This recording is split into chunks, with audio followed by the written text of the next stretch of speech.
L'église était silencieuse, mais l'homme qui la jouait l'était aussi. Bienvenue sur Vérites Obscures, je suis votre hôte oui. J'aimerais savoir d'où vous nous rejoigniez. Laissez un commentaire ci-dessous. Vos commentaires illuminent toujours ma journée. Commençons.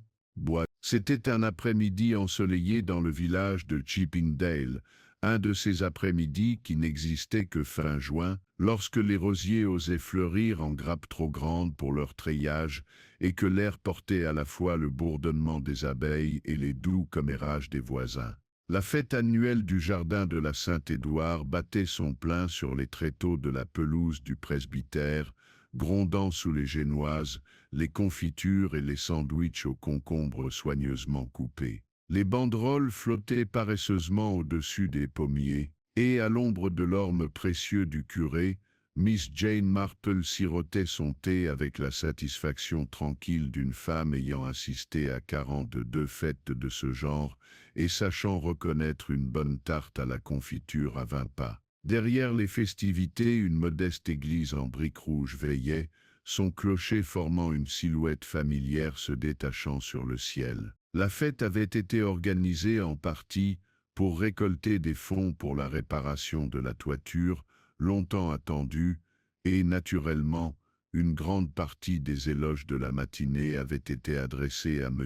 Leonard Wainwright, l'organiste de la paroisse, dont les arrangements musicaux confèrent à l'événement une atmosphère de raffinement raffiné. Mais à 3h30, l'atmosphère avait pris une tournure étrange. « Bizarre c'est » murmura Madame Pénélope Larche, l'épouse du vicaire, son expression habituellement joyeuse pincée d'inquiétude en sortant de la sacristie, jupe flottant autour de ses chevilles robustes. Leonard devait commencer le récital à 3h précises. Il n'est jamais en retard, jamais. Sa remarque, bien que formulée à voix basse, fit l'effet d'une pierre tombée dans un étang calme. Les conversations s'essoufflèrent. Quelques têtes se tournèrent vers les vieilles portes de l'église, restées hermétiquement closes. « Oh, il a sans doute encore égaré ses lunettes, c'est » gazouilla M. Arnold Purvis, le maître de poste local, qui trouvait que tout, des clés perdues aux guerres mondiales, s'expliquait mieux avec un dédain joyeux. Il égare toujours des choses. Un peu distrait, notre Léonard. Mais même lui ne semblait pas convaincu. Miss Marple cligna des yeux derrière ses lunettes délicates et jeta un coup d'œil vers l'église. La ponctualité de l'organiste était telle qu'on pourrait régler les pendules, et ses répétitions chaque mardi et jeudi étaient un rendez-vous prévisible, audible sur la place du village. Il n'était pas homme à traîner, ni à disparaître sans prévenir. Un léger murmure parcourut la foule lorsque M. Simons le marguillier revint de l'intérieur de l'église, le visage inhabituellement pâle. Il secoua la tête à l'attention de Madame March et murmura quelque chose trop bas pour que la plupart l'entendent. Miss Marple, bien sûr, l'entendit parfaitement. « Il n'est pas là, » marmonna Simons. « Pas dans l'église, pas dans la sacristie. Et l'orgue, quelqu'un l'a verrouillé. »« Verrouillé ?» oui, répéta Madame Larche. « Mais qui l'aurait fait? J'ai aussi vérifié la salle des fêtes. Vide. » Il se gratta le menton. Il avait pourtant laissé son vélo penché contre la haie. Un silence suivit cette révélation, pas un silence total, juste ce silence curieux qui s'installe lorsqu'une foule sent collectivement que quelque chose ne va pas. Les tasses sont abaissées. Les sandwichs sont restés intacts. Même le quatuor à cordes vacilla, les notes de Greensleeve s'éteignant dans un sifflement pathétique. Miss Marple reposa sa tasse de thé, la porcelaine tient doucement sur la soucoupe. Comme c'était curieux, dit-elle presque pour elle-même. Léonard était toujours si fiable.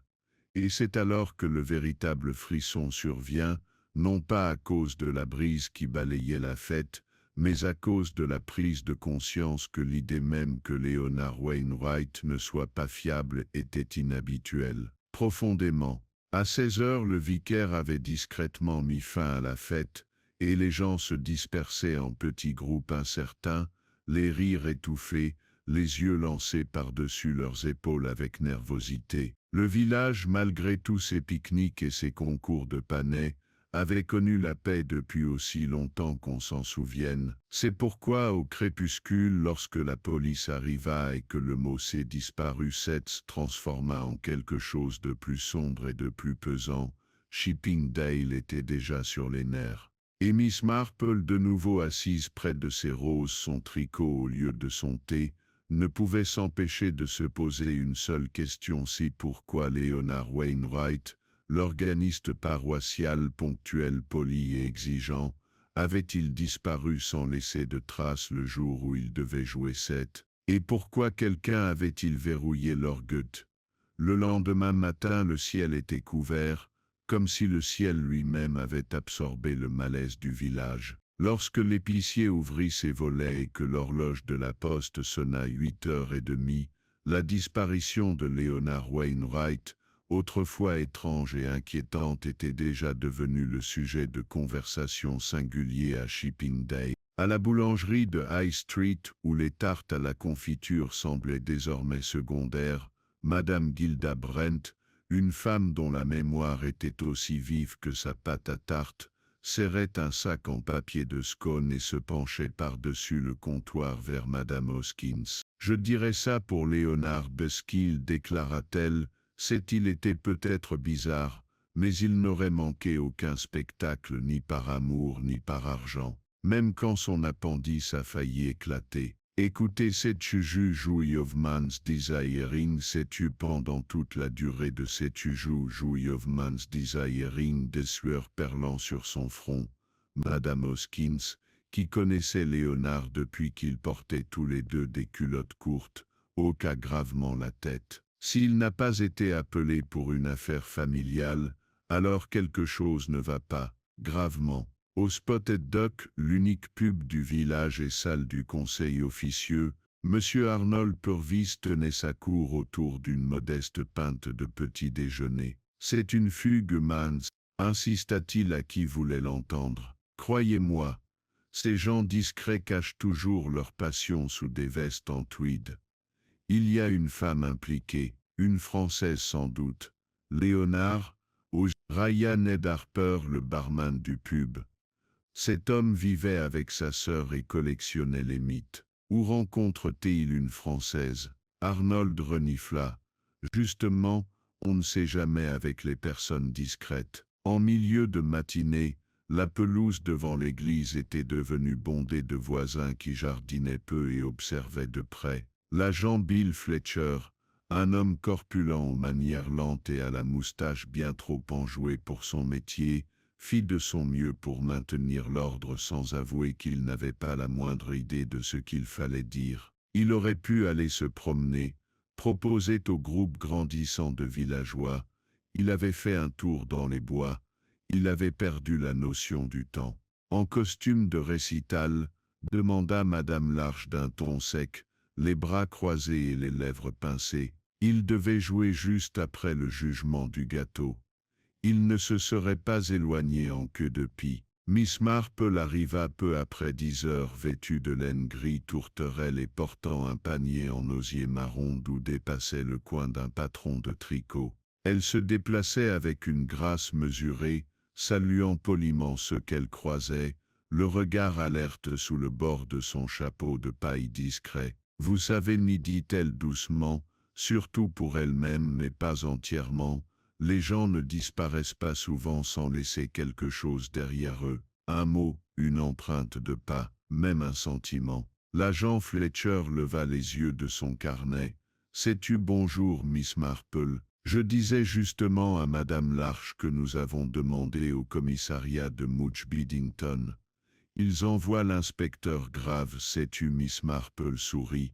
Comme c'est raisonnable. En privé, elle pensait que l'inspecteur Graves avait un bon casier judiciaire pour les cambriolages, mais plutôt médiocre pour tout ce qui impliquait de comprendre les mobiles. Pourtant, elle n'en dit pas plus. De l'autre côté de la rue, une élégante voiture noire apparut, soulevant la poussière en s'arrêtant devant l'église. L'inspecteur Reginald Graves sortit, un homme grand et mince,